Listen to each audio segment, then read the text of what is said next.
ہمیں لڑنا چاہیے، ہمیں جہاد کرنا چاہیے، تو سمجھ لینا چاہیے کہ وہ ہمارے درمیان فتنہ پھیلانے کے لیے آیا ہے۔ ممبئی کا ایک حقیقی واقعہ، سالوں تک ایک بندہ لگا رہا، اور آخر کار جب اس نے اپنا کام کر لیا، برین واشنگ کر لی اور اپنے مسلمان ساتھی کو ورگلا دیا اور پھر اس کے بہکاوے میں آیا تو اسی کو پکڑوا دیا۔ یہ حکومت کی طرف سے باقاعدہ ایسے ایجنٹ تیار کیے جاتے اور انہیں ہمارے درمیان بھیجا جاتا ہے تاکہ ہمارے درمیان، ہمارے ذہن و دماغ کے اندر اس طرح کے فتنوں کے بیج بوئیں اور اس کے بعد ہمیں گمراہ کریں۔ یہ سیمی جو ہمارے درمیان تھی، یہ بھی وہی گمراہ لوگوں کی جماعت تھی۔ نبی کریم صلی اللہ علیہ وسلم نے خارجیوں کی ایک علامت کیا بتائی ہے؟ حدثاء الاسنان، سفہاء الاحلام۔ انہیں عام زبان کے اندر اگر سمجھا جائے یا عام ترجمہ کیا جائے تو سرفرے اور لونڈے، ایک دم آسان ترجمہ ہے۔ شیخ عبد المعید مدنی حفظہ اللہ اسی انداز میں ترجمہ کرتے ہیں، سفہاء الاحلام، سرفرے یعنی جن کے ذہن و دماغ کے اندر شعور نہیں ہوتا ہے، اور حدثاء الاسنان یعنی لونڈے، یعنی بالکل نئی عمروں کے جن کے اندر پختگی نہیں ہوتی ہے۔ تو استقامت دین یہ بہت اہم موضوع ہے۔ شبہات کے فتنوں کے دور میں ہمیں اس بارے میں بہت زیادہ جانکاری رکھنا ہے۔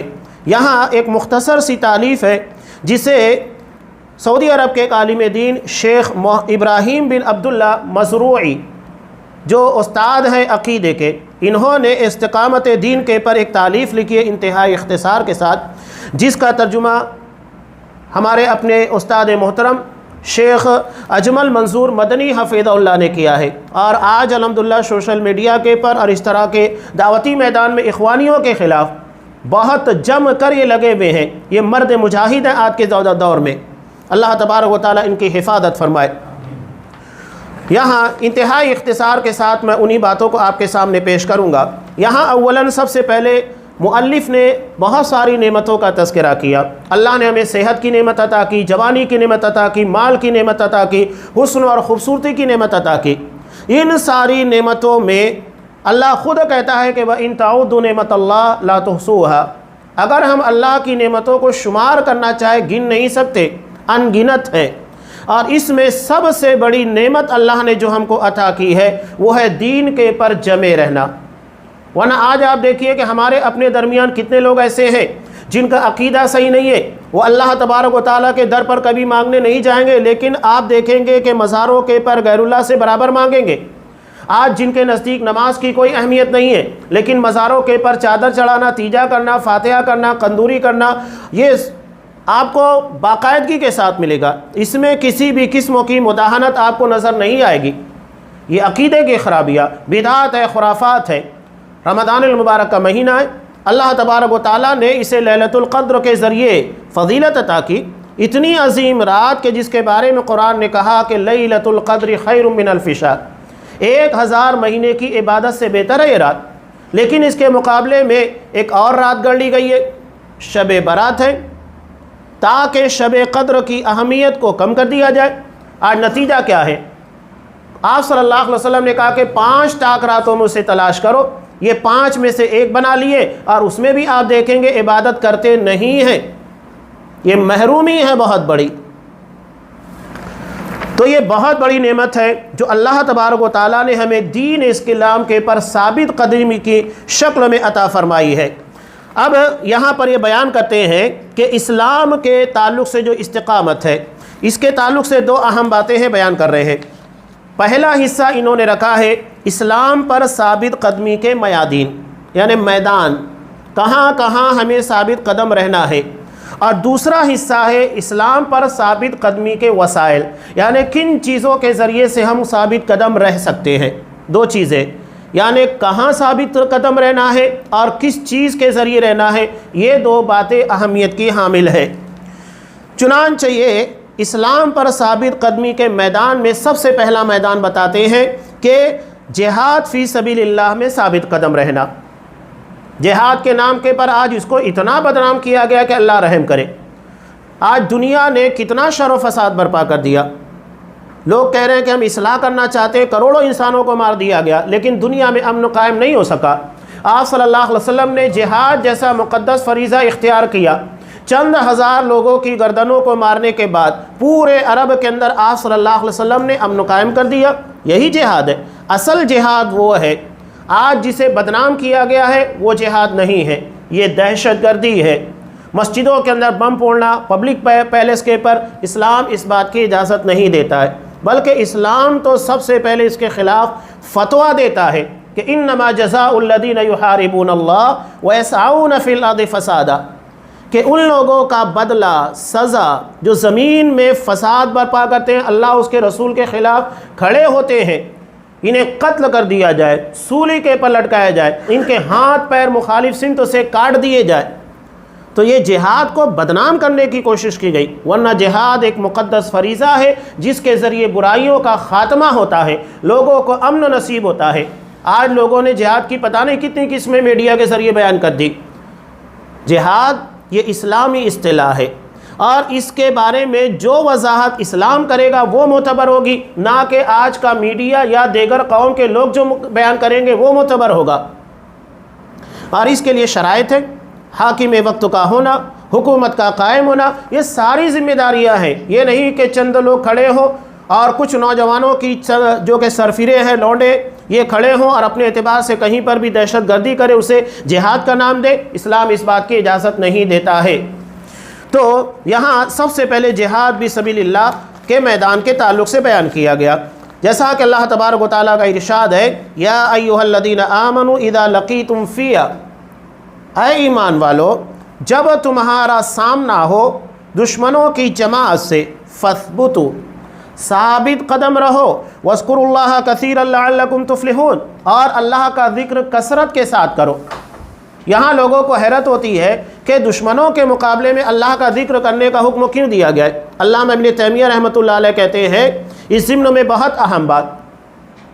وہ کہتے ہیں جب ان سے سوال کیا گیا کہ کون شخص بہتر ہے، وہ جو اللہ کی راہ میں جہاد کرتا ہے یا وہ شخص جو کثرت کے ساتھ اللہ تبارک و تعالیٰ کا ذکر کرتا ہے، تو انہوں نے کہا وہ شخص جو اللہ کے میدان میں اترتا ہے، دشمنوں سے مقابلہ کرتا ہے، کثرت کے ساتھ اللہ کا ذکر کرتا ہے، وہ بہتر ہے.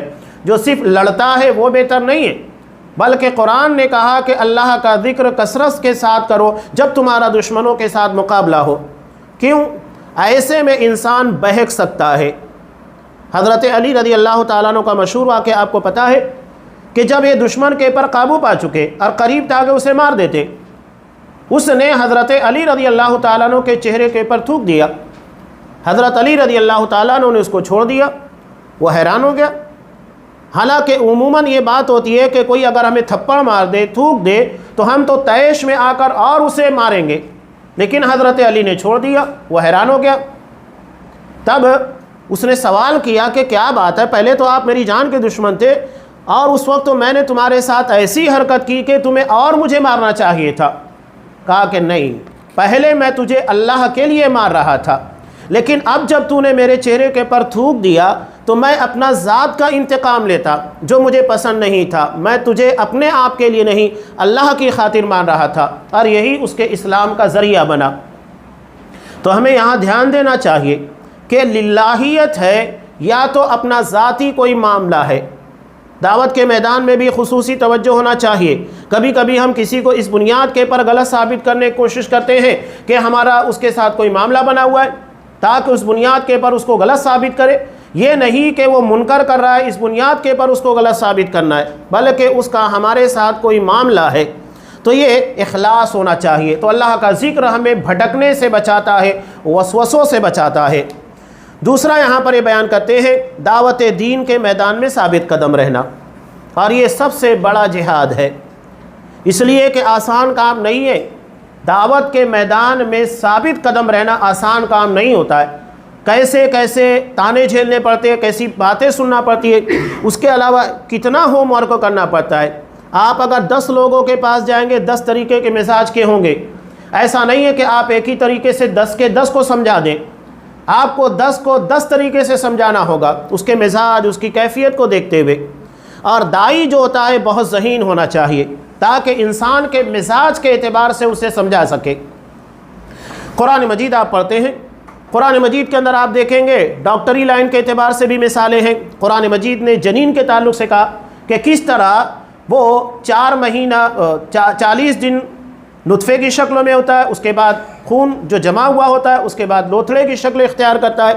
یہ مثالیں قرآن مجید نے ان لوگوں کے لیے دی جو ڈاکٹری لائن کے ہوتے ہیں، جو فلکیات کے یعنی آسمان، ستارے، چاند، ان چیزوں کے بارے میں سوچتے ہیں۔ قرآن نے ان لوگوں کے سامنے ستاروں کی مثال رکھی۔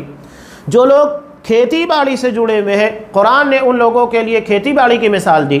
جو جس لائن کا ہے، قرآن انہی لوگوں کے لیے ان کی مثالیں رکھتا ہے تاکہ ہر کوئی قرآن مجید کے ذریعے فائدہ اٹھا سکے۔ تو یہ دعوت کا میدان، اس میں ثابت قدم رہنا بہت اہم ہے۔ حضرت نوح علیہ السلام اس کی سب سے شاندار مثال ہے۔ 950 سال تک انہوں نے محنت کی۔ یہاں تو اگر ہم کسی کے پر 1 دن 2 دن ہفتہ مہینہ محنت کرتے تھک جاتے ہیں، ارے سدھرے گا نہیں، چھوڑ دو۔ حضرت نوح علیہ السلام 950 سال محنت کی، چھوڑنا نہیں ہے۔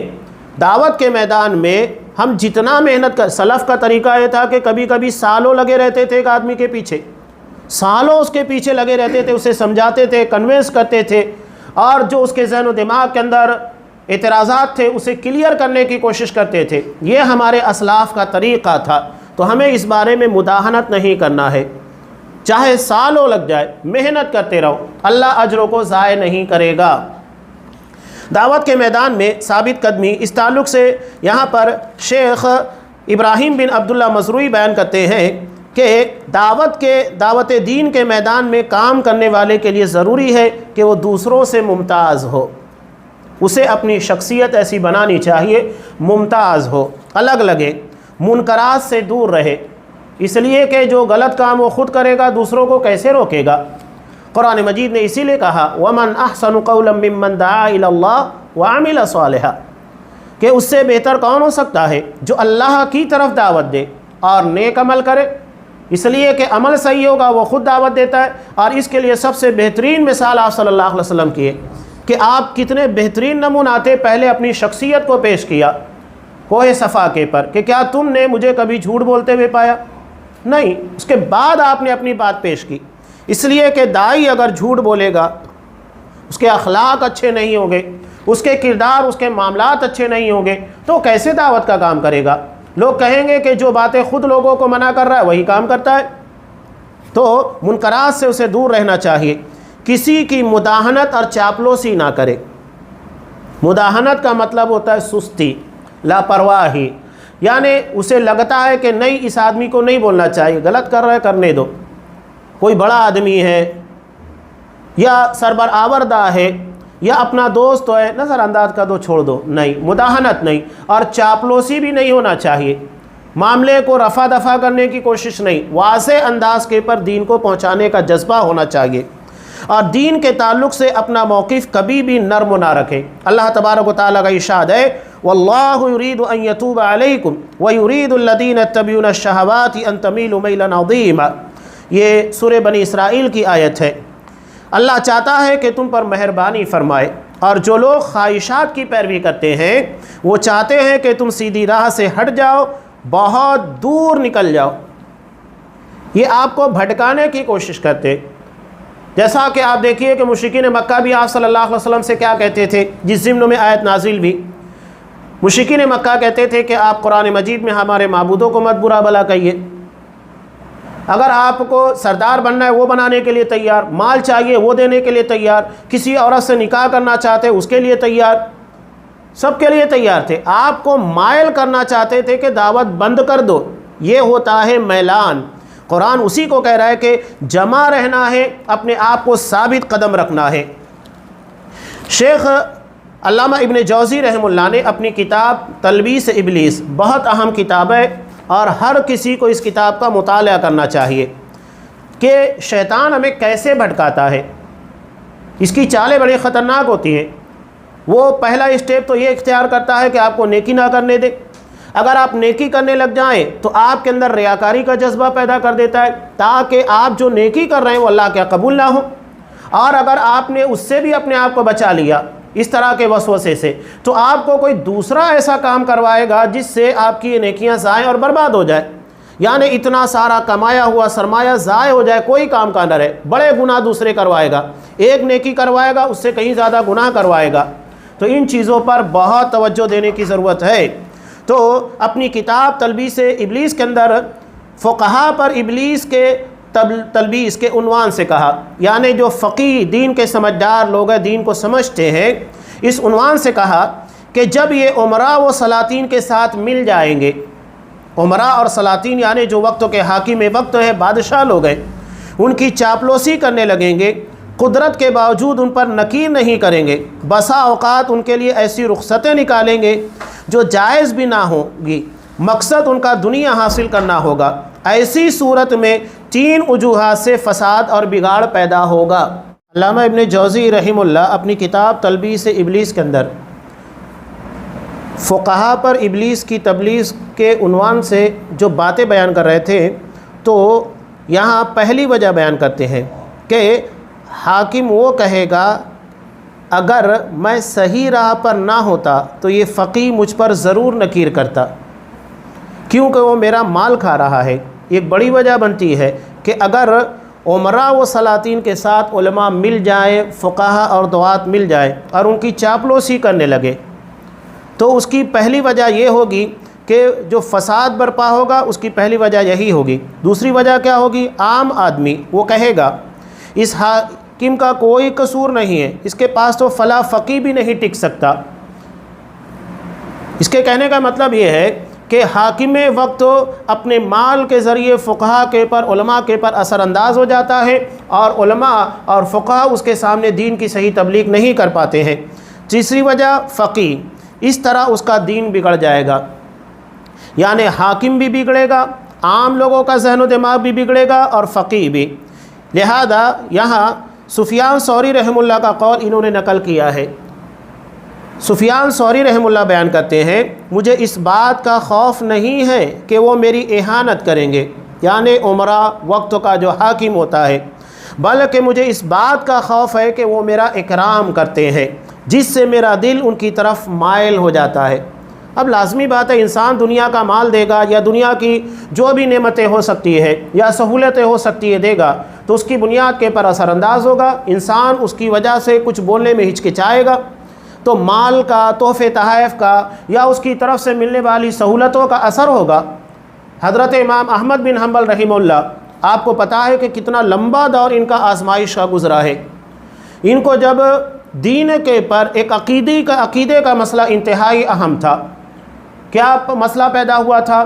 مسئلہ یہ تھا کہ قرآن اللہ کا کلام ہے، مخلوق نہیں ہے، اور اس وقت کا جو بادشاہ تھا اور اس وقت کے کچھ گمراہ علماء کے بہکاوے میں آنے کے بعد وہ کہہ رہا تھا اور لوگوں کے پر جبراً یہ عقیدہ نافذ کیا تھا کہ قرآن اللہ کا کلام نہیں ہے بلکہ مخلوق ہے۔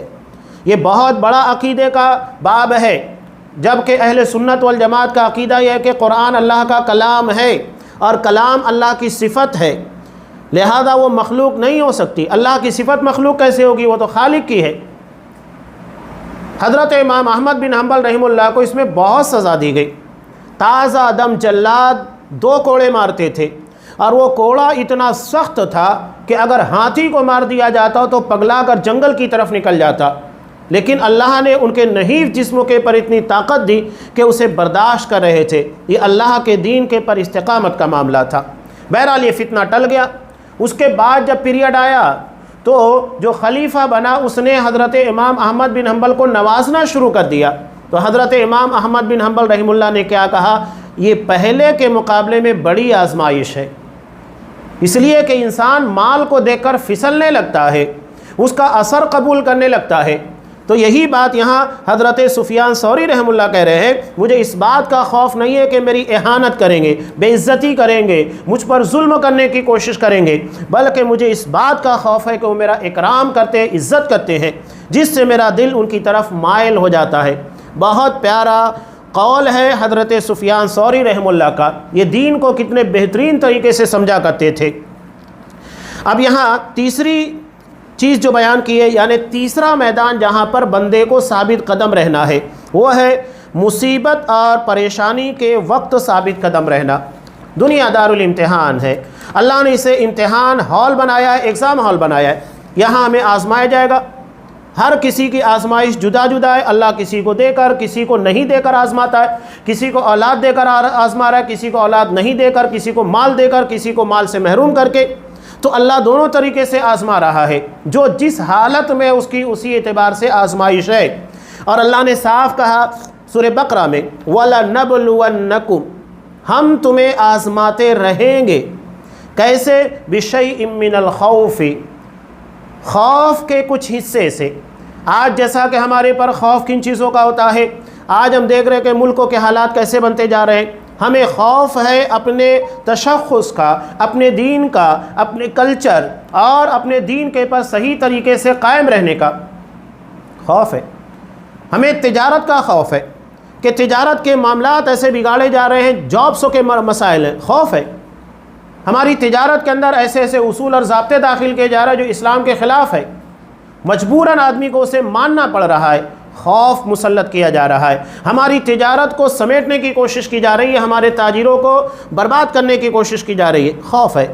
تو دشمنوں کا خوف، مختلف قسموں کا خوف جو مسلط ہوگا، والجوع، بھوک کا خوف یعنی غریبی کی بنیاد کے پر، ونقص من الاموال، مال کی کمی کر کے، اور والانفس، جان کی کمی۔ جان کی کمی یہ ہے کہ ہمارے والد ہے، والدہ ہے، بھائی ہے، بیٹا ہے، رشتہ دار ہے، کوئی بھی ہمارا قریبی دوست ہے، اس کا انتقال ہو جائے، وفات ہو جائے، یہ ہمارے لیے بہت بڑی آزمائش ہوتی ہے۔ والثمرات، اور پھلوں کے اندر کمی کر کے۔ قرآن کہتا ہے وبشر الصابرین، صبر کرنے والوں کے لیے خوشخبری ہے۔ تو یہ آزمائشیں چلتی رہے گی۔ چوتھا میدان ہے مرنے کے وقت ثابت قدم رہنا۔ آزمائش بہت بڑی ہے، اگر کسی کی موت ہو رہی ہے وہ بھی ہمارے لیے آزمائش۔ انسان اپنے آپ کے پر، جذبات کے پر قابو نہیں رکھ پاتا، حالانکہ قرآن ایک سوال کرتا ہے الیس اللہ باحکم الحاکمین، کیا اللہ سب سے بہترین فیصلہ کرنے والا نہیں؟ ہمارا عقیدہ ہے اللہ رب ہے، اور رب کا مطلب یہ کہ ہماری زندگی اور موت کا فیصلہ کرتا ہے۔ تو جب وہ رب ہے، مالک ہے، وہی ہماری زندگی اور موت کا فیصلہ کرے گا۔ تو اللہ نے اپنی حکمت کے تقاضے کے تحت اگر کسی کی موت کا فیصلہ کیا ہے تو ہمیں اعتراض نہیں کرنا چاہیے۔ ہم اعتراض کر رہے ہیں تو اللہ کی ربوبیت کے پر ہمارا صحیح طور پر ایمان نہیں ہے، ہم اللہ کو بہترین فیصلہ کرنے والا نہیں مان رہے ہیں، جبکہ اللہ سوال کر رہا ہے کہ کیا اللہ سب سے بہتر فیصلہ کرنے والا نہیں ہے؟ سوال ہے، یقیناً اللہ سب سے بہتر فیصلہ کرتا ہے۔ تو یہ امتحان زندگی کا بڑا ہوتا ہے کہ اگر ہم دیکھ رہے، کبھی کبھی تو یہ ہوتا ہے کہ ہمارا کوئی قریبی ہے، ایک ایسے مرض سے جونج رہا ہے جس کے بارے میں ہمیں یقین ہو جاتا ہے کہ اس کی موت آنے والی ہے۔ یہ اہل خانہ، اہل ایمان کے لیے بہت بڑی آزمائش ہوتی ہے، مہینوں لگ جاتا ہے، انسان انتظار کرتے رہتا ہے، وہ پیریڈ امتحان کا بہت سخت ہوتا ہے۔ تو یہ آزمائشیں ہیں۔ تو مرنے کے وقت ثابت قدم رہنا، اس لیے کہ خاتمے کا اعتبار ہوتا ہے۔ آپ صلی اللہ علیہ وسلم نے صاف کہا انما الاعمال بالخواتیم، کہ خاتمے کے اعتبار سے اعمال کا اعتبار ہوگا، کس چیز کے پر زندگی کا خاتمہ ہوا۔ ایک صحابی آپ صلی اللہ علیہ وسلم کے پاس آئے، جنگ جاری تھی، مسلمان ہو گئے تھے، لڑنے کے بعد شہید ہو گئے۔ آپ صلی اللہ علیہ وسلم نے کہا کہ دیکھو اس نے اللہ کے لیے ایک سجدہ بھی نہیں کیا لیکن جنت میں چلا گیا، خاتمے کا اعتبار۔ لیکن اس کے بالمقابل ایک شخص تھا جو مسلمانوں کے ساتھ تھا، اور اخیر وقتوں میں یہ ہوا کہ انجرڈ تھا، اور اسی حالت میں اس نے اپنا نیزہ زمین کے پر رکھا، زخم برداشت نہیں کر پایا تھا، اور اسی کے پر گر پڑا، یعنی خودکشی کر لی، سوسائڈ کر لیا، جہنمی ہو گیا۔ تو خاتمہ اصل ہوتا ہے، اور اسی کے پر انسان کو ثابت قدم رہنا ہے۔ تو چار میدان انہوں نے بیان کیے، چار جگہ کے پر خصوصی طور پر۔ سب سے پہلے اللہ تبارک و تعالیٰ کے دین کے لیے جب لڑنا پڑ جائے، جہاد کی جب ضرورت پیش آتی ہے، دوسرا دعوت کے میدان میں، اور تیسرا آزمائشوں کے وقت، اور چوتھا انسان مرنے کے وقت، چاہے اس کی اپنی موت ہو یا تو اپنے کسی قریبی کی موت ہو۔ یہ چار میدانوں میں ہمیں استقامت اختیار کرنا ہے، یہ استقامت کے چار میدان ہیں۔ اب یہاں آگے ابراہیم بن عبداللہ مزروعی یہ بیان کر رہے ہیں کہ اسلام اور ہدایت پر ثابت قدمی کے وسائل، اسباب، سورسوں کیا ہیں۔ سب سے پہلا انہوں نے بیان کیا ہے قرآن کریم پر توجہ دینا اور اس کی آیات پر تدبر کرنا، غور و فکر کرنا۔ اللہ تبارک و تعالیٰ کا ارشاد ہے قُلْ نَزَّلَهُ رُوحُ الْقُدُسِ مِنْ رَبِّكَ بِالْحَقِّ لِيُثَبِّتَ الَّذِينَ آمَنُوا، آپ کہہ دیجئے کہ اسے روح القدس یعنی حضرت جبرائیل علیہ الصلاۃ والسلام لے کر نازل ہوئے ہیں بالحق کی، حق کے ساتھ رب کی طرف سے، لِيُثَبِّتَ الَّذِينَ آمَنُوا تاکہ ایمان والوں کو ثابت قدم رکھیں۔ یہ پہلا حصہ ہے۔ دوسرا ذریعہ، دوسرا وسیلہ بیان کیا انہوں نے سنت نبوی پر علم و عمل اور دعوت ہر اعتبار سے متوجہ ہونا۔ لہذا اس باب میں ہمیں سنت کے پر قائم رہنا ہے، اور اس کے لیے لازم ہے کہ سنت کا علم ہونا چاہیے، تبھی تو سنت پر قائم رہیں گے۔ اور سنت پر قائم رہنا، اس کی تعلیم حاصل کرنا، اس پر عمل کرنا، اس کی طرف دعوت دینا، اور اس راہ میں آنے والی مصیبتوں کے پر صبر کرنا، اور اسلام پر ثابت قدم رہنا، یہ انتہائی اہم سبب ہے۔ تیسرا انہوں نے بیان کیا ہے کہ انبیاء اور صالحین کے واقعات کو پڑھنا۔ قرآن مجید نے انبیاء کے واقعات کے تعلق سے کیا بیان کیا؟ وَكُلًّا نَقُصُّ عَلَيْكَ مِنْ أَنْبَاءِ الرُّسُلِ مَا نُثَبِّتُ بِهِ فُؤَادَكَ، کہ ہم آپ کو انبیاء کے واقعات بیان کرتے ہیں۔ کیوں بیان کرتے ہیں؟ یا پچھلی قوموں کے واقعات، جیسا کہ اصحاب کہف کا واقعہ بیان کیا گیا، آگے اصحاب الخدود خندق میں جن کو ڈال دیا گیا تھا، مرنے کے پر مجبور کیا گیا تھا، ان لوگوں کے واقعات۔ کیوں؟ قرآن مجید بیان کرتا ہے مَا نُثَبِّتُ بِهِ فُؤَادَكَ، تاکہ ہم اس کے ذریعے آپ کے دل کو مضبوط کر دے، جما دے۔ یہ واقعات ہمیں اسلام کے پر مضبوطی کے ساتھ رہنے میں مدد دیتے ہیں۔ آج ہمارے لیے بہت بڑا مسئلہ کیا ہے؟ پہلے تو ہم دیکھا کرتے تھے کہ گھروں کے اندر جو بڑی عمر کی عورتیں ہیں، ماں ہیں، دادی ہیں، نانی ہیں، یہ اپنے نواسے پوتے بچوں کو رات کو سونے سے پہلے انبیاء کے واقعات یا اصحاب کرام کے واقعات سنایا کرتی تھی۔ بچے بہت شوق کے ساتھ سنا کرتے تھے اور اس کے بعد سو جاتے۔ ذہن و دماغ کے اندر وہی چیز پنپتی تھی، اور وہی چیز انسان کے ذہن و دماغ، دل میں مضبوطی اختیار کرنا شروع کر دیتی تھی، اور بچے اپنے آپ کو اسی طرح بنانے کی کوشش کرتے تھے، ڈیولپ کرتے تھے۔ لیکن آج وہ چیزیں نہیں ہیں، موبائل کے اندر لگے ہیں، وہی سارے اثرات جو موبائل کے اندر دیکھتے بچوں کے کردار و عمل کے اندر آ رہے۔ تو یہ ہماری کوتاہی ہے۔ یہ واقعات قرآن مجید بیان کیا ہے، تو گھر میں جو بڑے ہیں ان کی ذمہ داری ہے کہ وہ بچوں کو بیٹھائیں، اس طرح کے واقعات ان کو سنائیں، اور اس کے ذریعے جو عبرت کی، درس کی باتیں ہیں وہ بچوں کے ذہن و دماغ کے اندر پختہ کریں۔ یہ ہماری کوتاہی ہے تربیتی اعتبار سے۔ تو قرآن مجید نے انبیاء کے واقعات کو اسی لیے بطور نمونہ بیان کیا۔ حضرت ابراہیم علیہ السلام کا واقعہ کہ آگ میں کودنے کے لیے مجبور کر دیا گیا، تیار ہو گئے اللہ کے لیے، اللہ نے اسی آگ کو گلے گلزار بنا دیا، جس کے بارے میں علامہ اقبال نے کہا تھا کہ آج بھی ہو جو ابراہیم سا ایمان پیدا، آگ کر سکتی ہے انداز گلستاں پیدا۔ ایمان ویسا ہونا چاہیے۔ حضرت موسیٰ علیہ السلام کا واقعہ بیان کیجیے۔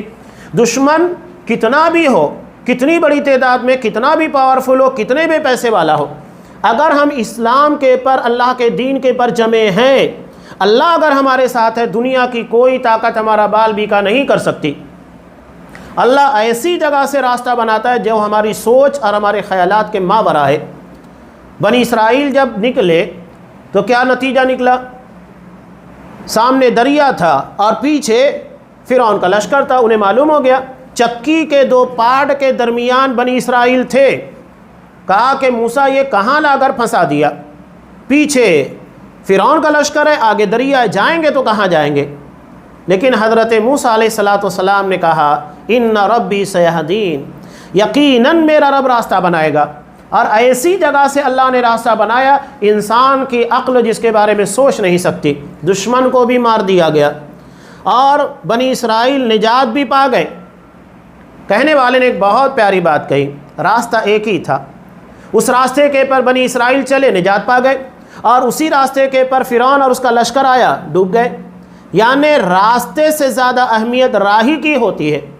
راہی صحیح ہوگا تو راستہ نجات دے گا، اور اگر راہی صحیح نہیں ہوگا، مسافر صحیح نہیں ہوگا، تو وہ صحیح راستہ ہو کر بھی اس کے لیے نجات کا راستہ نہیں بن سکتا ہے۔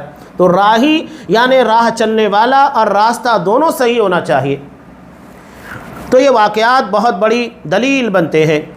حضرت خباب بن ارت رضی اللہ تعالیٰ عنہ خود کہتے ہیں، یہاں اس حدیث کے تناظر میں جسے امام بخاری رحمۃ اللہ نے بیان کیا ہے، میں ایک اہم چیز آپ کے سامنے، جو سائیکالوجی نفسیات، آپ صلی اللہ علیہ وسلم ماہر نفسیات تھے، اور اس کی بہت ساری دلیلیں ملے گی۔ اس کی ایک دلیل یہاں پر بھی ہے۔ تو حضرت خباب بن ارت رضی اللہ تعالیٰ عنہ کہتے ہیں کہ ہم آپ کے پاس شکایت لے کر گئے، اور یہ مشرکین مکہ کے ظلم و ستم کی داستان تھی، کوئی معمولی چیز نہیں تھی۔ یہ خباب بن ارت، ان کے ساتھ کیا ہوا تھا آپ کو پتہ ہے؟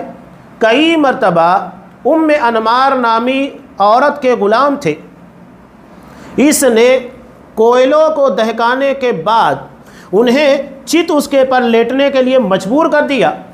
سوچئے کہ اگر ہم ماچس جلاتے ہیں یا کبھی کبھی ہم پریس کرتے رہتے ہیں، اچانک ہمارا ہاتھ پریس کو ٹچ ہو جاتا ہے، جسم کانپ جاتا ہے، فوری طور کے پر انسان جھنجھنا جاتا ہے۔ یہاں حضرت خباب بن ارت کو ایک لمحے کے لیے نہیں آگ کے کوئلوں کے پر رکھا گیا۔ وہ کہتے ہیں کہ جب تک وہ کوئلے ٹھنڈے نہیں ہو جاتے تھے مجھے اس کے پر سختی کے ساتھ پکڑ کر رکھا جاتا تھا، کبھی کبھی سینے کے پر بڑا پتھر رکھ دیا جاتا۔ حضرت عمر بن خطاب رضی اللہ تعالیٰ عنہ کے دور خلافت میں جب یہ لوگوں کو اپنی پیٹھ دکھاتے تھے تو ایسا لگتا تھا کہ کوئی برس کا بیمار ہے، یعنی پوری پیٹھ سفید ہو چکی تھی، اور یہ ایک نہیں کئی مرتبہ ہوا۔ حضرت بلال رضی اللہ تعالیٰ عنہ کو مکہ کے تپتے ہوئے ریگستانوں کے پر گھسیٹا جاتا تھا۔ مکہ کی گرمی آپ کو پتہ ہے ٹیمپریچر کتنا زیادہ ہوتا ہے، 50 ڈگری کے اوپر چلا جاتا ہے۔ یہاں وہ ڈگری کی بات چھوڑ دیجئے، ابھی موسم جب کہ 25 یا 30 ڈگری کا ہے، کسی کو آپ اسی زمین کے پر گھسیٹ کر دیکھیے کیا ہوگا۔ وہ تو تپتے ہوئے ریگستانوں میں تھوڑی دور کے لیے بہت دور تک گھسیٹا جاتا تھا، یہ حالات تھے۔ تو آپ صلی اللہ علیہ وسلم کے پاس آ کر شکایت کی، جب کہ آپ صلی اللہ علیہ وسلم کعبۃ اللہ کے سائے میں بیٹھے ہوئے تھے، تکیے کا ٹیک لگائے ہوئے، تو کہنے لگے کہ اللہ کا رسول کیا آپ اللہ سے ہمارے لیے مدد کی دعا نہیں کریں گے؟ تب آپ صلی اللہ علیہ وسلم نے ان لوگوں کی شکایت کو سننے کے بعد کیا کہا کہ تم سے پہلے جو لوگ تھے ان کے لیے زمین میں گڑھا کھودا جاتا تھا اور پھر اس میں انہیں اس کو ڈال دیا جاتا تھا اور آرے سے انہیں چیر دیا جاتا۔ کتنی سخت سزا تھی۔ زمین میں گڑھا بنانے کے بعد اس میں اس کو کھڑا کیا جاتا، گاڑ دیا جاتا اور آروں سے چیر دیا جاتا تھا، اس کے سر کے پر رکھا جاتا اور اسے 2 حصوں میں چیر کر رکھ دیا جاتا تھا، لیکن یہ چیز بھی اسے دین سے روکتی نہیں تھی، اور کسی کو لوہے کی کنگھیوں سے اس کے جسم کے گوشت کو نکال لیا جاتا تھا۔ یہ ساری چیزیں انہیں دین سے باز ہونے کے پر مجبور نہیں کر سکی۔ اللہ کی قسم یہ دین مکمل ہو کر رہے گا، یہاں تک کہ صنعا سے، جو کہ ملک یمن کا ایک حصہ ہے، راجدھانی ہے، وہاں سے لے کر حضر موت تک ایک سوار نکلے گا، اسے اللہ تبارک و تعالیٰ کے علاوہ کسی کا خوف نہیں ہوگا، یہ عالم ہوگا، تم جلدی کر رہے ہو۔ آپ صلی اللہ علیہ وسلم نے سائیکالوجی کی بات دیکھی، اصحاب کرام نے اپنی جو شکایت کی تو آپ صلی اللہ علیہ وسلم نے ان کے سامنے اس سے بڑی تکلیف رکھ دی۔ تم اس تکلیف کی بات کر رہے ہو، اس سے کہیں زیادہ تم سے پہلے کے لوگوں نے تکالیف کو برداشت کیا۔ جب صحابہ نے سنا تو نفسیاتی طور کے پر ٹھنڈے پڑ گئے کہ جب ہم سے پہلے لوگوں نے ہم سے بڑی بڑی تکالیف کو جھیلا، جان لے لی گئی، لوہے کی کنگھیوں سے جسموں کے گوشت نکال لیے گئے، یعنی مار دیا گیا، ختم کیا گیا، ہمیں تو مارا نہیں جا رہا، زندہ تو ہیں کم سے کم۔ چنانچہ اس کے بعد انہوں نے آپ صلی اللہ علیہ وسلم سے کبھی شکایت نہیں کی۔ یہ آپ صلی اللہ علیہ وسلم کا طریقہ۔ اب یہاں آگے انہوں نے کھائی والوں کا واقعہ بیان کیا۔ امام مسلم رحمۃ اللہ علیہ نے پوری تفصیل کے ساتھ اس روایت کو بیان کیا ہے، میں انتہائی اختصار کے ساتھ بیان کروں گا۔ سورہ بروج ہم جب پڑھتے ہیں، اصحاب الاخدود، کھائی والے کھندق والوں کا واقعہ، انتہائی اختصار کے ساتھ، کہ آپ صلی اللہ علیہ وسلم نے بیان کیا کہ تم سے پہلے ایک بادشاہ تھا اور اسی کے پاس ایک جادوگر تھا جو بوڑھا ہو چکا تھا۔ اس نے اپنے لیے ایک بچے کو طلب کیا تاکہ اپنا علم اسے سکھا سکے۔ اب اسے ایک بچہ دیا گیا، یہ بچہ اس کے پاس علم سیکھنے جانے لگا۔ اب راستے میں اسے ایک راہب مل گیا، بزرگ، وہ اس کے پاس رکنے لگ گیا۔ اب اس نے راہب کا بھی علم حاصل کیا اور ساحر کا بھی۔ ہوا یوں کہ ایک مرتبہ جب وہ جا رہا تھا تو راستے میں ایک بڑا سا جانور تھا جو لوگوں کا راستہ روکے ہوئے تھا، جس کے ڈر کی وجہ سے لوگ راستہ پار نہیں کر رہے تھے۔ تب اس نے ایک پتھر اٹھایا اور کہا کہ اللہ، اگر راہب کا دین سچا ہے تو اس پتھر کے ذریعے اس موذی جانور کو ختم کر دے۔ اور اس کے بعد ایسا ہی وہ ختم ہو گیا، اسے یقین ہو گیا کہ راہب سچا ہے۔ اب اس کے بعد اللہ تبارک و تعالیٰ نے اسے اعزاز عطا کیا۔ راہب کو جب اس نے بات بتائی تو کہا کہ تم میرے اس دین کے معاملے میں مجھ سے آگے نکل چکے ہو کہ اللہ نے تمہارے ہاتھوں کے پر ایک معجزہ ظاہر کیا، اب تمہیں بہت محتاط رہنا ہے، میرے بارے میں لوگوں کو مت بتانا۔ اب اس کے بعد اللہ نے اس کے ہاتھوں میں شفا دی. یہ لوگوں کا علاج کیا کرتا تھا اور کہتا تھا کہ دیکھو اللہ شفا دے رہا ہے. یہاں تک کہ بادشاہ کا ایک مصاحب تھا، وزیر تھا، جو کہ نابینا ہو چکا تھا. وہ اس کے پاس گیا تحفے تحائف لے کر کہا کہ مجھے اچھا کر دو. اس نے کہا کہ نہیں، میں اچھا نہیں کرتا، شفا اللہ دیتا ہے.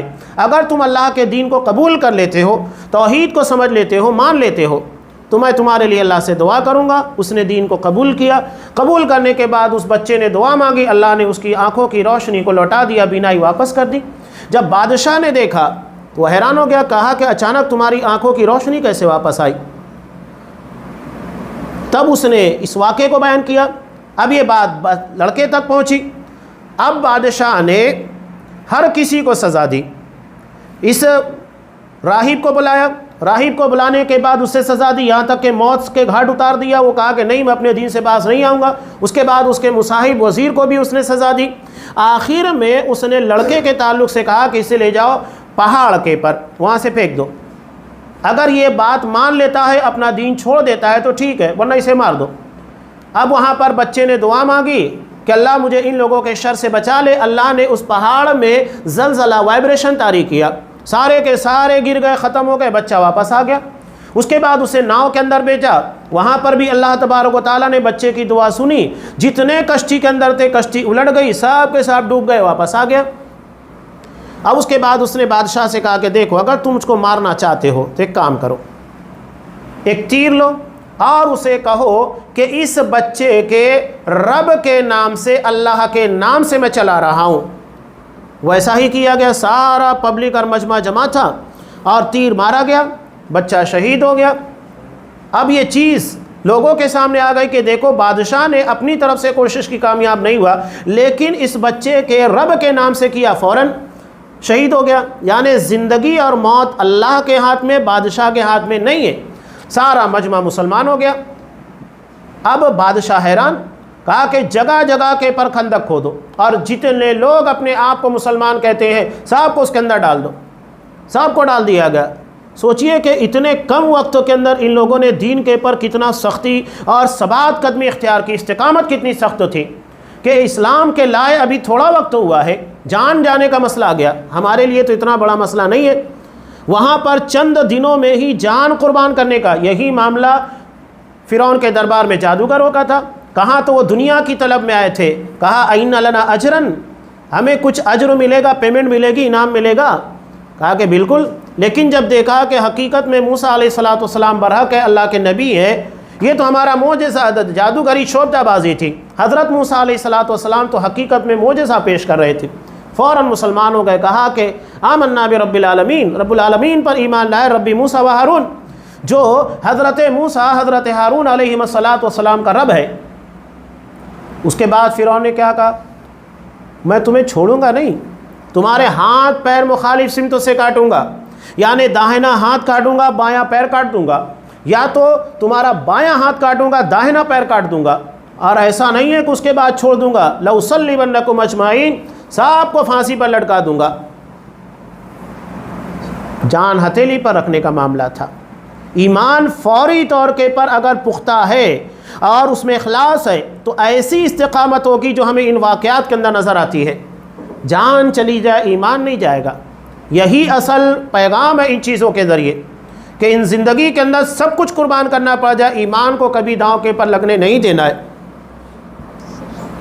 یہ اہم چیزیں ہیں. اب یہاں پر بھی وہی ہوا، لوگ مسلمان ہو گئے. اخیر میں ایک ماں تھی جو اپنے بچے کی وجہ سے جھجک رہی تھی. اللہ نے اس بچے کو قوت گویائی دی. جب ایک لفظ صحیح طور کے پر بچہ ادا نہیں کر سکتا، اس بچے نے اپنی ماں سے کہا کہ ماں ڈرو مت، کود جاؤ. اور اللہ تبارک و تعالیٰ نے سب کو، حالانکہ ظاہری طور کے پر وہ خندق میں گئے تھے، کھائی میں گرے تھے، لیکن وہ ان کے لیے جنت ثابت ہو گئی. سب کے سب کو اللہ تبارک و تعالیٰ نے جنت میں داخل کیا. یہ ثابت قدمی ہے جو ان واقعات کے ذریعے یہاں پر بیان کی گئی ہے. اب یہاں آگے جو بیان کر رہے ہیں 5ویں نمبر کے پر، کہ اسلام اور ہدایت پر ثابت قدمی کے اسباب میں ایک اہم سبب شخصی اور اجتماعی ہر پیمانے پر اسلامی تربیت کا ہونا ہے. شخصی کا مطلب پرسنلی، ذاتی طور کے پر، یعنی انسان خود مطالعہ کرے اسٹڈی کرے اسلام کی، اور اجتماعی یعنی ہمارا جو تعلقات ہے، ہمارا معاشرہ ہے، ہمارا سماج ہے، جہاں تک ہماری رسائی ہے اس میں اسلامی تربیت ہونی چاہیے جو کتاب و سنت کے پر قائم ہو، اس لیے کہ یہ فتنوں کا دور ہے جہاں شبہات اور شہوات کے فتنے ہر طرف سے یلغار مچائے ہوئے ہیں۔ چھٹے نمبر کے پر انہوں نے بیان کیا ذکر الہی، اللہ کا ذکر کثرت کے ساتھ کرنا، اس لیے کہ اللہ تبارک و تعالیٰ ارشاد فرماتا ہے الذین آمنوا وتطمئن قلوبہم بذکر اللہ، جو ایمان لائے ان کے دل اللہ کے ذکر سے مطمئن رہتے ہیں۔ یہ قلعہ ہے، شیطان اس کی وجہ سے ہمارے پر حملہ آور نہیں ہو پاتا ہے۔ ساتویں نمبر کے پر بیان کرتے ہیں دعا، یعنی ساری کوششوں کو کرنے کے بعد اللہ سے دعا مانگتے رہنا چاہیے۔ یہاں ایک بہت پیاری اور جامع دعا جسے سورہ آل عمران میں اللہ نے نقل کیا، ربنا لا تزغ قلوبنا بعد اذ ہدیتنا، اے ہمارے پروردگار ہمارے دلوں کو ہدایت کے ملنے کے بعد ٹیڑھا مت کر دے، وَهَبْ لَنَا مِن لَدُنْكَ رَحْمَةً، اور ہمیں اپنے پاس سے رحمت عطا فرما، إِنَّكَ أَنْتَ الْوَهَّابُ، بے شک تو ہی بے حد عطا کرنے والا ہے۔ آج آپ دیکھیے مسلمانوں کے درمیان چاہے قریب وقت کا فتنہ ہے انجینئر محمد علی مرزا کا، یا انکار حدیث کا فتنہ، لوگ حدیث کے نام پر گمراہ ہو گئے، بہت سارے قرآن کے نام پر گمراہ ہو گئے، صرف قرآن مجید کو ماننا چاہیے، حدیث کو نہیں ماننا چاہیے۔ تو یہ دلوں کے اندر جو ٹیڑھا پن آتا ہے یہ فتنہ ہے، اور اللہ سے دعا مانگنا چاہیے ہدایت کے بعد دل ٹیڑھا نہ ہو، کتاب و سنت کے پر مضبوطی کے ساتھ قائم رہ سکے۔ نیز ایک اور دعا انہوں نے یہاں پر نقل کی ہے، یہ لوگ اللہ سے دعا مانگتے ہیں ربنا افرغ علینا صبرا، کہ اللہ ہمارے پر صبر کو انڈیل دے، نہلا دے اس سے، وثبت اقدامنا، ہمارے قدموں کو جما دے، وانصرنا علی القوم الکافرین، اور ہمیں کافر قوم کے پر مدد عطا فرما۔ نبی کریم صلی اللہ علیہ وسلم اللہ سے ایک دعا مانگا کرتے تھے، اور یہ دعا ہم کو مانگتے رہنا چاہیے، یا مقلب القلوب ثبت قلبی علی دینک، کہ اے دلوں کے پھیرنے والے میرے دل کو تیرے دین کے پر جما دے، یعنی ہر اعتبار سے، عملی طور کے پر، زبانی اعتبار سے، دعا کر کے ہر اعتبار سے اس کے بارے میں فکر مند رہنا چاہیے۔ آٹھویں نمبر پر انہوں نے بیان کیا ہے اچھی صحبت۔ ابو داؤد کی روایت میں ہے، آپ صلی اللہ علیہ وسلم نے ارشاد فرمایا المرء علی دین خلیلہ، انسان اپنے دوستوں کے دین پر ہوتا ہے، فَلْيَنْظُرْ أَحَدُكُمْ إِلَىٰ مَنْ يُخَالِلُ، بہت زیادہ غور کرنا چاہیے، توجہ دینا چاہیے کہ ہم کس کے ساتھ رہتے ہیں۔ سنگت کا اثر پڑتا ہے، ہمارے یہاں کہا جاتا ہے نا جیسی سنگت ویسی رنگت، تو جیسے لوگوں کے ساتھ رہیں گے ویسے اثرات پڑیں گے۔ تو اپنا ماحول، اپنی صحبت اور اپنے ساتھ والوں کو آپ ایسے لوگوں کو تلاش کیجئے جو اہل ایمان ہو اور کتاب و سنت کے پر مضبوطی سے قائم ہو۔ 9ویں نمبر پر انہوں نے بیان کیا ہے صبر، مصیبتوں کے پر صبر کرنا، جو اس سے پہلے بھی گزر چکا ہے۔ صبر کئی طریقے کا ہوتا ہے، آپ نیکی کر رہے ہیں نیکی کے پر جمے رہیں، نماز پڑھ رہے ہیں پابندی کے ساتھ نماز ادا کریں، یہ بھی صبر ہے۔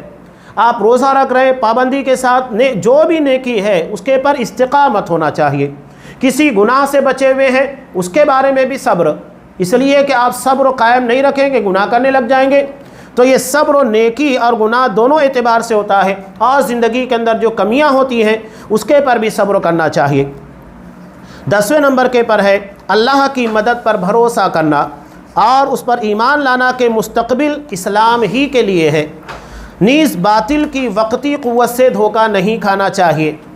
آج ہم دیکھ رہے ہیں کہ باطل کو حقیقی طور پر دنیاوی اعتبار سے ایسا لگتا ہے کہ مسلمانوں کے مقابلے میں بہت ترقی ہے، قوت ہے، شان و شوکت ہے، اختیارات ہیں، تو یہ دھوکے کا سامان ہے، یہ اللہ کی طرف سے امتحان ہے۔ قرآن مجید نے اس باب میں صاف کہا سورہ آل عمران میں، لا یغرنک تقلب الذین کفروا فی البلاد، کہ ان کفار کا شہروں میں چلنا پھرنا، آمد و رفت، ان کی تجارت، ان کے رہنے سہنے کا طریقہ، دنیاوی ترقی، یہ تمہیں دھوکے میں نہ ڈالے۔ متاع قلیل، یہ تو تھوڑا سا سامان ہے، ان لوگوں کے بس دنیا ہی ہے۔ 11ویں نمبر پر انہوں نے بیان کیا ہے فتنوں کے وقت ثابت قدم رہنا، جب آزمائشیں آتی ہے۔ اب یہ فتنہ کئی اعتبار سے ہو سکتا ہے، شبہات کے فتنے ہوتے ہیں، شہوات کے فتنے ہوتے ہیں، الگ الگ قسموں کے فتنے ہیں۔ تو ان میں سب سے عظیم فتنہ دجال کا فتنہ ہوگا۔ اب یہاں دجال کے تعلق سے جو بہت بڑا فتنہ ہوگا، اللہ اسے اتنا اختیار دے گا کہ ایک آدمی کو مارنے کے بعد دوبارہ زندہ کرے گا، وہ شعبدہ باز ہوگا، ایک آدمی کے مرے ہوئے ماں باپ سے باتیں کرائے گا، ان کو زندہ کر کے لائے گا، اس کے ہاتھ میں جنت و جہنم ہوگی، وہ سب سے بڑا دجال ہوگا، سب سے بڑا فریبی ہوگا۔ تو دجال کے فتنے سے خبردار کرنے کا مطلب یہ ہے کہ وہ تو سب سے بڑا فتنہ ہوگا۔ آج ہمارے درمیان چھوٹے موٹے فتنے تو پیدا ہوتے رہتے ہیں نا، جو مزاروں کے پر مختلف قسموں کے شعبدہ بازی کے ذریعے پیر ولی بزرگوں کے نام کی کرامتوں کے نام کے پر کیا کیا نہیں کرتے۔ پیچھے آپ کو پتا ہے کہ ممبئی کے اندر ماہم کی درگاہ جو کہ ساحل سمندر بالکل قریب ہے، وہاں افواہ اڑا دی گئی کہ وہاں کا جو پانی ہے وہ ہمارے لیے شفا ہے بہت ساری بیماریوں میں، وہاں کا گندا پانی لوگ لا کر پینا شروع کر دیے۔ اگر کوئی قبر ڈگمگانے لگتی ہے، ہلنے لگتی ہے، تو ہمارا ایمان بگڑنے لگتا ہے۔ قبرستان کے اندر جب جاتے ہیں، پیچھے اس طرح کے واقعات پیش آئے بیچاپور کرناٹک کے اندر کہ وہاں ایک قبر ہلنا شروع ہو گئی تو لوگ اس کو کرامت سمجھنے لگے۔ یہاں ضمناً میں ایک واقعہ بیان کروں کہ بظاہر جو ہمارے لیے کرامت ہوتی ہے، اگر ذہن میں اسلام کتاب و سنت کی صحیح تعلیم اس کا تصور ہے تو یہ ہمارے لیے معجزہ کرامت نہیں ہوگی بلکہ عذاب کا ذریعہ ہوگی۔ علامہ ابن تیمیہ رحمۃ اللہ علیہ، ان کے زمانے میں قبروں کے بارے میں مشہور تھا کہ اگر جانوروں کو قبضوں کی شکایت ہو جائے، یعنی اسے لیٹرین نہیں ہو رہی ہے، تو اس قبروں کے پر لے کر جاؤ تو جانور کو قبضوں کی شکایت ختم ہو جاتی۔ لوگ کہتے ہیں کہ معجزہ ہے۔ علامہ ابن تیمیہ رحمۃ اللہ علیہ نے کہا کہ معجزہ نہیں ہے، بلکہ جب قبر والے کو عذاب دیا جاتا ہے تو اس کی آواز اتنی بھیانک، اتنی شدید ہوتی ہے، خوفناک، کہ اسے انسان اور جنات کے علاوہ ہر کوئی سنتا ہے۔ اگر وہ آواز ہم سن لیں تو اپنے مردوں کو دفن کرنے کے لیے نہ جائے، انسان اتنا ڈر جائے گا۔ وہ جانور سنتا ہے، خوفناک آواز ہوتی ہے، اور خوفناک آواز سننے کے بعد وہ ڈر کے مارے بھاگتا ہے، اور اس کے پیٹ کے اندر جو قبض تھا وہ ڈھیلا پڑ جاتا ہے۔ آج آپ خود دیکھیے کہ اگر کسی کے پر اچانک کوئی بہت زیادہ ٹینشن آتا ہے تو فوری طور کے پر پیٹ کے پر ہی اثر پڑتا ہے۔ تو یہ نفسیاتی وجہ ہوتی ہے۔ یعنی بظاہر ایک چیز جو کرامت تھی، علامہ ابن تیمیہ رحمۃ اللہ علیہ نے کتاب و سنت کی روشنی میں اس کو عذاب تعبیر کر دیا۔ یہی تو کتاب و سنت کا صحیح شعور ہوتا ہے۔ یہاں ایک اخیر میں انہوں نے ایک روایت کو نقل کیا ہے حضرت حذیفہ رضی اللہ تعالیٰ عنہ سے۔ حضرت حذیفہ رضی اللہ تعالیٰ عنہ سے روایت ہے کہ ہم حضرت عمر بن خطاب رضی اللہ تعالیٰ عنہ کے پاس بیٹھے تھے۔ انہوں نے کہا، تم میں سے کس نے رسول اللہ صلی اللہ علیہ وسلم کو فتنوں کا ذکر کرتے ہوئے سنا ہے؟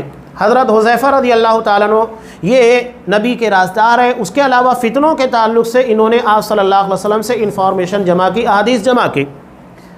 یہ کہتے ہیں کہ لوگ خیر کے بارے میں پوچھتے تھے، میں شر کے بارے میں، فتنوں کے بارے میں پوچھتا تھا تاکہ اس سے بچ سکوں۔ تو یہ فتنوں کے تعلق سے بیان کرتے ہیں۔ تو انہوں نے کہا، تم میں سے کس نے رسول اللہ صلی اللہ علیہ وسلم کو فتنوں کا ذکر کرتے ہوئے سنا؟ بعض لوگوں نے کہا، ہاں ہم نے سنا ہے۔ عمر رضی اللہ تعالیٰ عنہ نے کہا، شاید تم فتنوں سے وہ فتنے سمجھے ہو جو آدمی کو اس کے گھر بار اور مال اور ہمسائے میں ہوتے ہیں۔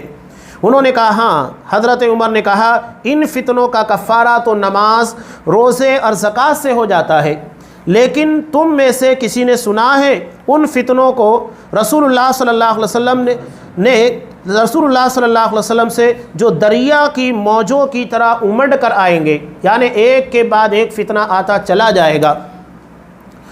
تو حضرت حذیفہ رضی اللہ تعالیٰ عنہ نے کہا، یہ سن کر سب لوگ چپ ہو گئے۔ میں نے کہا، میں نے سنا ہے۔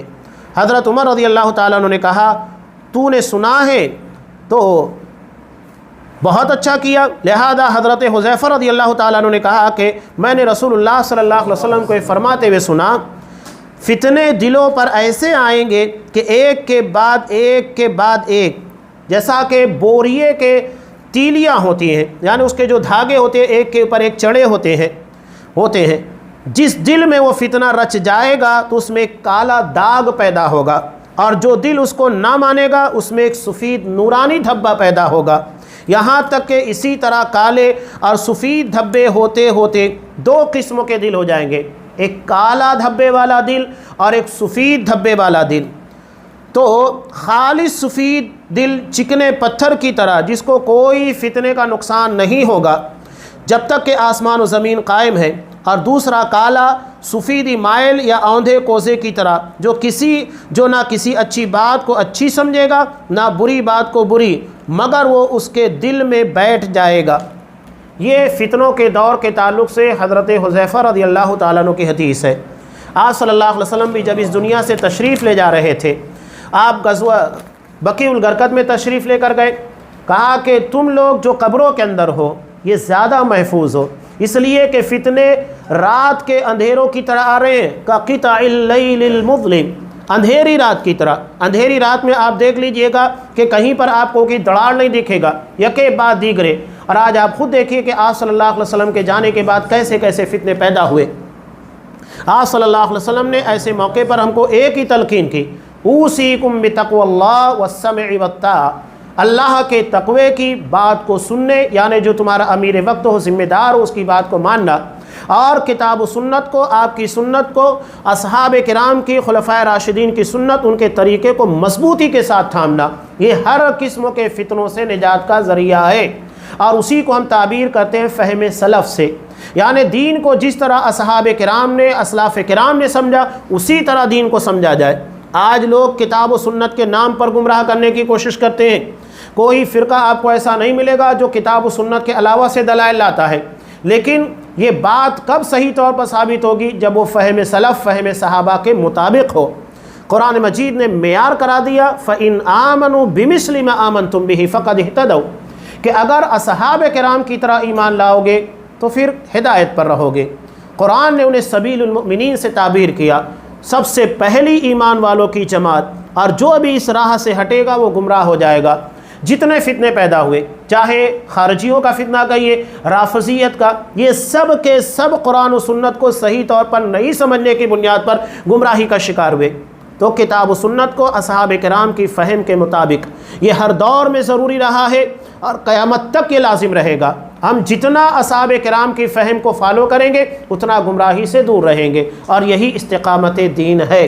اللہ تبارک و تعالی سے دعا ہے کہ پروردگار ہمیں دین کے پر جو آج کا یہ دور ہے فتنوں کا، ایسے دور میں جہاں مختلف آزمائشیں اور مختلف قسموں کے امتحان ہمارے راستے میں آ رہے ہیں، قدم قدم کے پر آ رہے ہیں، کہیں شبہات کے فتنے ہیں، کہیں شہوات کے فتنے ہیں، مختلف قسموں کے فتنے ہیں، ایسے دور میں ہمیں دین کے پر صحیح طور کے پر جمع رہنے کی توفیق عنایت فرما، زندگی کا خاتمہ اسی کے پر فرما۔ آمین۔ وآخر دعوانا ان الحمد للہ رب العالمین۔